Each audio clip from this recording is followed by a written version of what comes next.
Hello! In this tutorial, I'll show you how to move EA app to external hard drive. If you're running out of space on your primary drive or prefer to keep your games on an external hard drive, you can move your EA app and its games to the new location, and this is how to do that. Number one, prepare your external hard drive. Ensure your external hard drive is connected to your computer and has sufficient space for your games.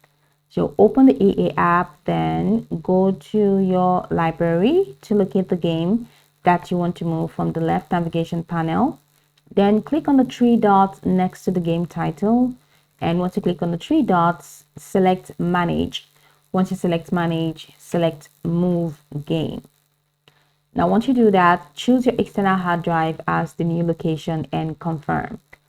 This method moves only the game files. Then in the EA app, you can change the default installation location, which is another step. Just click on the three horizontal lines in the top left corner, select Settings, then navigate to Download tab, click on Edit next to Install Location, and select your external hard drive as the new default installation path. Now, this change will apply to future game installations.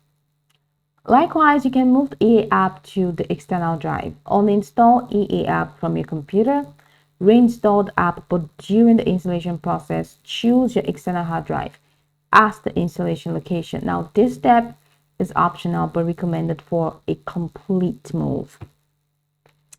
The EA app stores user data like save files and settings in Documents on the Electronics App folder. Moving the game files does not relocate this data. To move user data to the external drive, you can create a symbolic link, which is a symlink. This method redirects the EA app to use the new location for user data. Running games from an external hard drive may affect performance, especially if the drive has slower read or write speeds. So go watch the tutorial from the top to the bottom to get acquainted with the steps, and of course, once you're done, you'll be good to go. I hope this tutorial marvelously helped you search.